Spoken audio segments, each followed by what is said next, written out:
Ó Mãe Santíssima, intercedei por nós para que possamos bem compreender os ensinamentos de vosso Divino Filho, nosso Senhor e Salvador Jesus Cristo, e as explicações dos pais da Igreja. Ó Virgem Imaculada, ofereço-vos este trabalho e peço que abençoais aqueles que o ouvirem, e que seja para a maior honra e glória de Deus. Amém. Senhor onipotente, purificai o meu coração e os meus lábios. Vós, que purificastes os lábios do profeta Isaías com carvão em brasa, e dignai-vos, por tal modo, purificar-me com a vossa misericórdia, para que possa dignamente anunciar o vosso santo Evangelho. Por Jesus Cristo, nosso Senhor. Amém. Senhor, abençoai-me. Que o Senhor resida no meu coração e nos meus lábios, para que anuncie digna e convenientemente o seu Evangelho. Amém. Evangelho de Nosso Senhor Jesus Cristo, segundo São João. Continuação da discussão sobre o testemunho que Jesus dá de si mesmo. Jesus disse-lhes ainda: Eu vou, e vós me procurareis, e morrereis em vosso pecado. Para onde eu vou, vós não podeis vir. Diziam então os judeus: Por acaso irá ele se matar? Pois diz: Para onde eu vou, vós não podeis vir?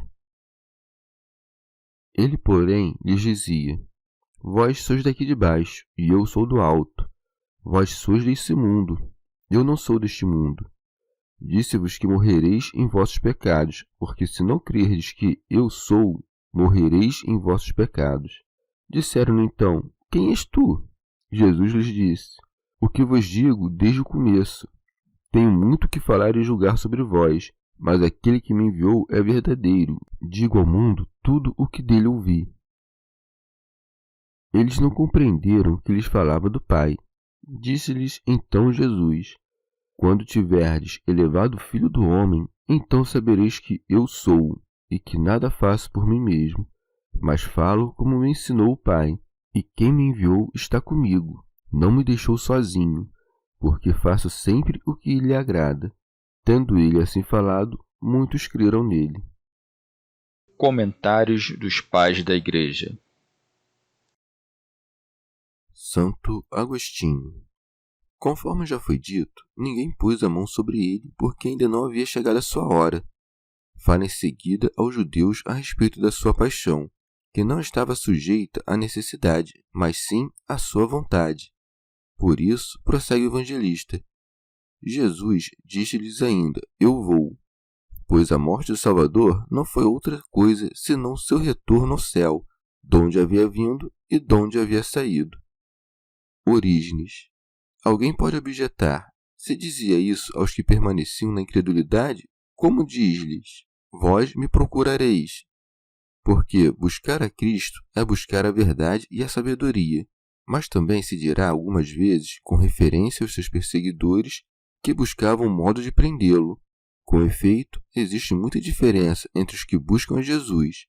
Nem todos o buscam para a sua própria salvação e para o seu próprio benefício.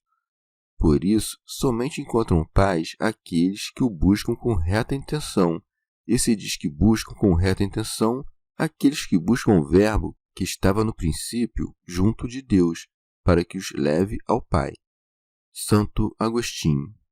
Vós me procurareis, diz o Senhor, não por um desejo piedoso, mas movidos pelo ódio, pois depois de haver se retirado da vista dos homens, buscaram-no tanto os que o odiavam como os que o amavam, uns perseguindo-o, outros desejando tê-lo consigo. Não penseis que me buscareis com boa disposição, e morrereis em vosso pecado. Buscar a Cristo com má disposição é morrer no seu pecado, e nisso consiste odiar o único de quem podes receber a tua salvação. Proferiu essa sentença, profetizando que morreriam nos seus pecados.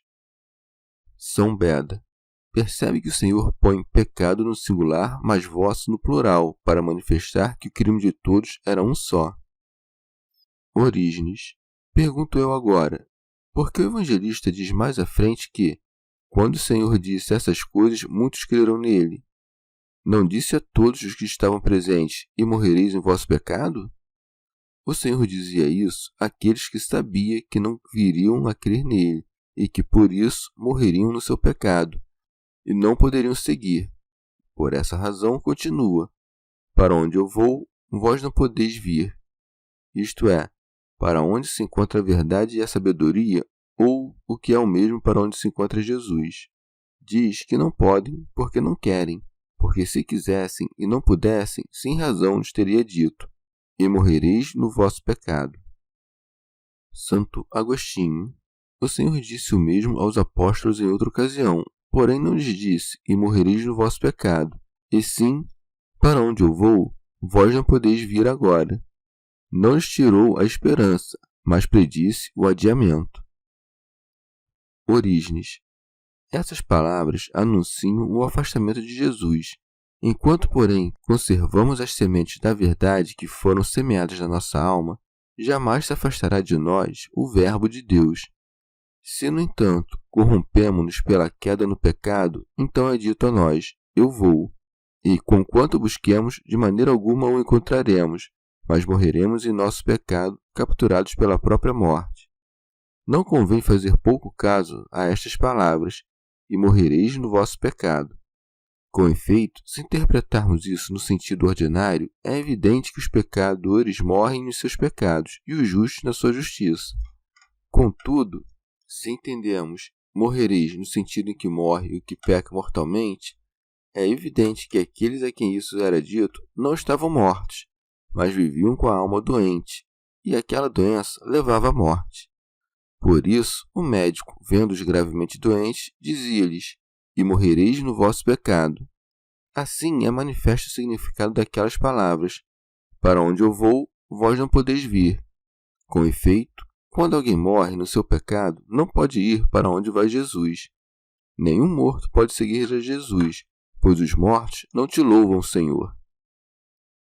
Santo Agostinho. Tendo ouvido essas palavras, interrogam-no como de costume, segundo os seus pensamentos carnais, pois segue.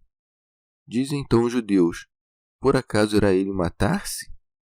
Pois diz: para onde eu vou, não podeis vir. Palavras estúpidas. Porventura não poderiam ir para onde ele iria, caso matasse a si mesmo? Não morreriam também eles próprios? Disse, portanto: para onde eu vou, referindo-se não à morte, mas para onde ia depois da morte. Teofilacto Diócrida. Com isso, manifestou que ressuscitaria na glória e se sentaria à direita de Deus. Orígenes. Examinemos se os judeus diziam isso do Salvador em vista de algo elevado, pois eles costumavam explicar muitas coisas, seja pela tradição, seja por meio de escritos apócrifos. Mas, em verdade, o que sabiam a respeito de Cristo, o sabiam de acordo com a sua tradição dos escritos dos profetas, nos quais liam que nasceria em Belém, qual seria a sua morte e como deixaria esta vida. Ninguém tira a minha vida, mas eu por mim mesmo a dou. Portanto, quando dizem aqui: por acaso ele irá se matar, não o dizem no sentido mais óbvio, mas segundo alguma tradição dos judeus a respeito do Cristo. Com efeito, quando diz eu vou, manifesta que tinha poder sobre a sua própria morte, para abandonar voluntariamente o próprio corpo. Penso, porém, que traziam à tona essas tradições que lhes tinham sido legadas acerca da morte de Cristo, não para o louvar, mas como escárnio. Disseram: por acaso irá ele se matar? De fato, deveriam ter dito para glorificá-lo. A sua alma, quando lhe aprouver, deixará o seu corpo? O Senhor fala aos homens que sabem as coisas terrenas como a homens terrenos. Prossegue. Ele dizia-lhes: vós sois daqui de baixo, isto é, sabeis as coisas da terra, e não tendes o vosso coração voltado ao alto. São João Crisóstomo. Como dizendo: não causa admiração o que penseis desse modo, pois sois carnais e não entendeis nada espiritual. Eu venho do alto. Santo Agostinho. O que quer dizer com do alto? Que é do próprio Pai, acima do qual nada há. Vós sois deste mundo. Eu não sou deste mundo. Como seria deste mundo aquele por quem este mundo foi criado? São Beda. O Senhor existia antes do mundo. Eles, porém, eram deste mundo, pois foram criados depois que o mundo já existia. São João Crisóstomo, ou o Senhor diz, eu não sou deste mundo, referindo-se aos pensamentos vãos e mundanos.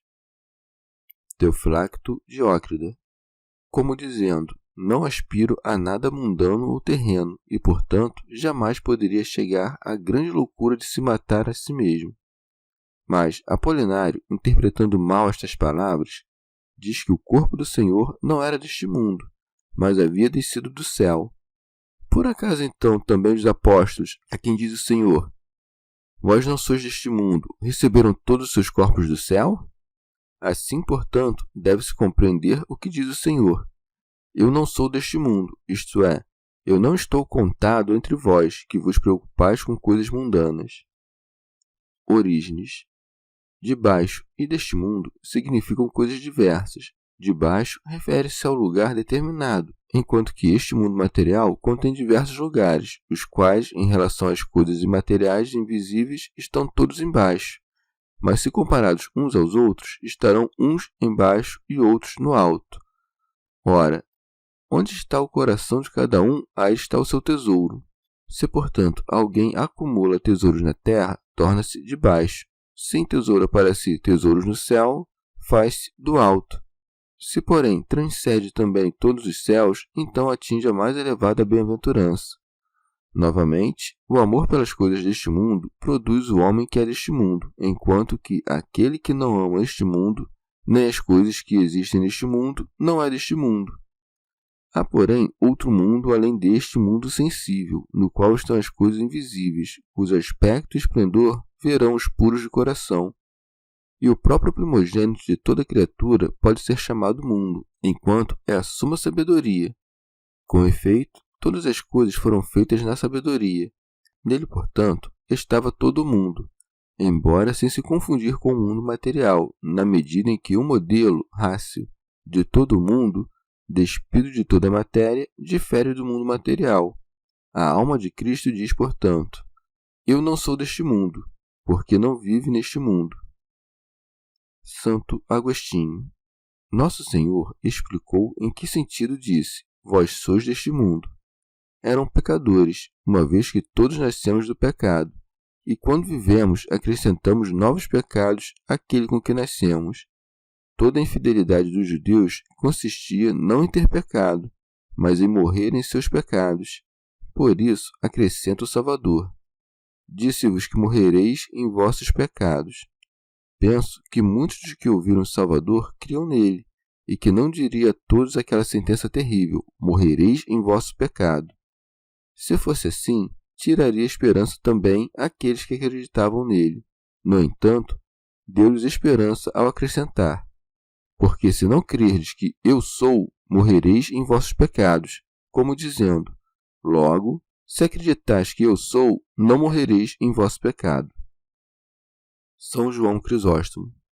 Se o Senhor veio destruir o pecado, e o pecado não é removido a não ser pelo batismo, nem pode ser batizado quem não crê, é necessário que quem não crê deixe esta vida tendo o homem velho, isto é, o pecado, não só porque não crê, mas também porque parte com os seus antigos pecados. Santo Agostinho, quando disse, se não crerdes que eu sou, embora não tenha acrescentado nada, deu a entender muito, pois também Deus dissera a Moisés, eu sou o que sou. Mas como devo compreender estas palavras, eu sou o que sou, e, se não crerdes que eu sou, como se as outras coisas não fossem? Considerando que qualquer outro ser, por mais excelente que seja, se é mutável, não é verdadeiramente. Examinemos a mudança das coisas e veremos que elas foram e serão. Volta-te a Deus, porém, e descobrirás que Ele é e nele não há tempo passado. Portanto, para que tu também sejas, eleva-te além do tempo. Estas palavras, se não crerdes que eu sou, morrereis em vossos pecados, não me parece significar outra coisa senão, se não crerdes que eu sou Deus. Demos graças a Deus que disse, se não crerdes, e não, se não compreenderes, pois quem o seria capaz de compreender? Orígenes. É bem sabido que quem morre em seus pecados, ainda que diga que crê em Cristo, não crê verdadeiramente, porque quem crê em sua justiça não comete nenhuma injustiça. O que crê em sua sabedoria não faz nem diz nada inconveniente. Assim, se examinares os demais atributos de Cristo, convencer-te-ás de que quem não crê em Cristo morre em seus pecados, pois, inclinando-se ao contrário do que reconhecemos em Cristo, morre em seus pecados. Santo Agostinho. Como o Senhor lhes havia dito, se não crerdes que eu sou, morrereis em vossos pecados, indagavam-no para saber em quem deviam crer para não morrer em seus pecados. Por isso prossegue o evangelista. Disseram-lhe então, quem és tu? São João Crisóstomo. Deve-se considerar a falta de inteligência dos judeus, que depois de tanto tempo, de tantos milagres e de tantos ensinamentos, interrogam-no, quem és tu? O que lhes responde Cristo? O que vos digo desde o começo, como dizendo, não sois dignos de ouvir minhas palavras, quanto menos de ouvir quem eu sou. Tudo o que falais é a fim de me pôr à prova, e por tudo isso eu vos poderia acusar e punir. Por isso segue. Tenho muito que falar e julgar sobre vós. Santo Agostinho. O Senhor dissera antes que não julgava ninguém. Assim parece haver contradição entre não julgo e tenho a julgar. Diz não julgo, referindo-se ao tempo presente, mas quando diz tenho a julgar, refere-se ao futuro, como dizendo, serei verdadeiro no juízo, porque, como sou filho do que é veraz, eu sou a própria verdade. Por isso segue, mas aquele que me enviou é verdadeiro. O Pai é verdadeiro não por participação, mas gerando a verdade. Por acaso podemos dizer, mas é verdade que ele é veraz? Se disséssemos isso, começaríamos por dizer que o Filho é maior que o Pai. São João Crisóstomo. Diz isso para que não pensemos que, ouvindo todas essas coisas, não os pune por impotência ou por não conhecer os seus pensamentos e as ofensas que lhe fazem. Teofracto Diócride. Ou, como dissera, tenho muito que falar e julgar sobre vós, guardando seu julgamento para o futuro, acrescentou, mas aquele que me enviou é verdadeiro, como dizendo, embora não tenhas fé, é verdadeiro meu Pai, que estabeleceu o dia da vossa retribuição. São João Crisóstomo, como dizendo, o Pai me enviou, não para julgar o mundo, mas para salvar o mundo. O Pai é verdadeiro, pois não julgo agora a ninguém, mas digo o que interessa à vossa salvação, não o que pode influir sobre a vossa condenação. Por isso segue, digo ao mundo tudo o que dele ouvi. Alcuino. Ter ouvido do Pai é o mesmo que ser do Pai, pois recebe a audição daquele de quem recebe a essência. Santo Agostinho. O Filho, que é igual ao Pai, glorifica-o, como dizendo, eu dou glória àquele de quem sou filho. Como então tu te ensoberbeces contra aquele de quem és servo? Alcuino. Quando os judeus ouviram-no dizer, aquele que me enviou é verdadeiro, não compreenderam de quem falava, por isso acrescenta-se, eles não compreenderam que lhes falava do Pai. Com efeito, ainda não tinham aberto os olhos do coração para compreender a igualdade entre o Pai e o Filho. Santo Agostinho. Tendo o Senhor dito, aquele que me enviou é verdadeiro, os judeus não compreenderam que dizia isso se referindo ao Pai. Contudo, vi ali alguns que haveriam de crer depois da sua paixão, e por isso segue. Disse-lhes então Jesus, quando tiverdes elevado o Filho do Homem, então sabereis que eu sou. Recorde aquilo que é dito no Êxodo, eu sou o que sou, e compreenderás o que quer dizer eu sou, como dizendo, deixo para então o vosso conhecimento, para que assim possa se realizar a minha paixão. Segundo o vosso modo de entender, compreendereis quem eu sou quando tiveres levantado o Filho do Homem. Fala da exaltação da cruz, porque nela foi exaltado, quando dela pendeu. Convinha que isso se cumprisse pelas mãos daqueles mesmos a quem diz agora essas coisas, mas que logo haveriam de crer nele. E porque, a não ser para que ninguém desesperasse, por mais grave que fosse o crime que haja cometido, recordando que o Senhor perdoou àqueles o homicídio que cometeram matando o próprio Cristo. São João Crisóstomo. Também porque não os pôde converter à força de tantos milagres e pregações tão sublimes, lhes fala da cruz, dizendo-lhes, quando tiverdes elevado o Filho do Homem, então sabereis que eu sou, como dizendo: credes que vos livrareis de mim quando me mateis. Mas eu digo que então conhecereis, tanto pelos milagres como pela minha ressurreição e pelo vosso cativeiro, que eu sou o Cristo, o Filho de Deus, e que eu não sou inimigo de Deus. Por isso acrescenta: e que nada faço por mim mesmo, mas falo como me ensinou o Pai. Assim falou, dando a conhecer nisso a igualdade de essência e que nada falava fora do entendimento do Pai, como dizendo: pois, se eu fosse contrário a Deus, não teria movido tamanha ira contra aqueles que não me ouviram. Santo Agostinho.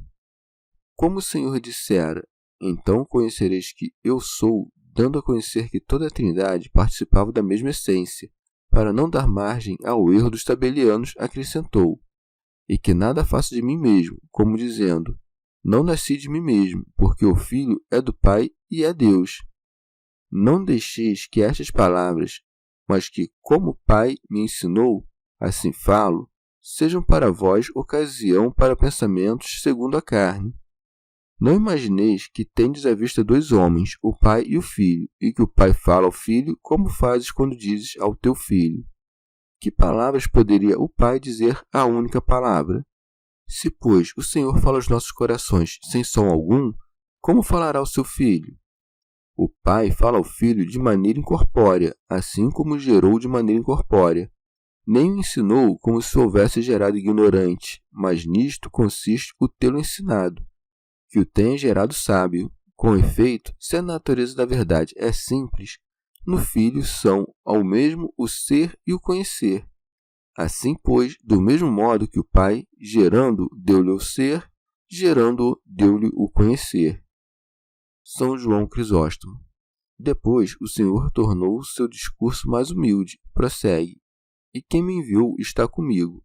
E para que não pensassem que as palavras me enviou implicavam inferioridade, disse: está comigo. Aquelas palavras se referem à sua encarnação, estas à sua divindade. Santo Agostinho. Ambos são iguais e, no momento, um é o enviado e outro é o que envia, porque o envio é a própria encarnação, e a encarnação é própria do Filho, e não do Pai. Logo disse: o que me enviou, isto é, aquele por cuja autoridade paterna encarnei. Portanto, o Pai enviou o Filho, mas não se afastou do Filho. Por isso segue: não me deixou sozinho. Com efeito, ali aonde enviou o Filho, não estava o Pai, que dissera pela boca de Jeremias: eu encho o céu e a terra. E acrescenta a razão porque não o deixou só, porque faço sempre o que lhe agrada. Sempre, isto é, não a partir de um dado início, mas sem início nem fim. Com efeito, a geração divina não tem início no tempo. São João Crisóstomo. Como sempre diziam que ele não vinha da parte de Deus e não observava o sábado, o Senhor disse: porque faço sempre o que lhe agrada, manifestando que também a violação do sábado era do seu agrado. Muitas vezes, com efeito, trata de mostrar que não faz nada contrário ao Pai. E como falou aqui de maneira mais humana, acrescenta-se: tendo ele assim falado, muitos creram nele, como dizendo: não vos perturbem essas palavras humildes de Cristo. Com efeito, aqueles que não haviam sido convencidos depois de ouvir tão elevada doutrina, ao ouvirem coisas mais humildes, são convencidos. Portanto, creram de fato, mas não como era preciso. Creram simplesmente por se alegrarem e repousarem na humildade de suas palavras. Chegamos ao fim de mais um dia de comentários da Catena Áurea. Muito obrigado por ficarem até aqui, que Nossa Senhora derrame suas graças sobre nós e até amanhã.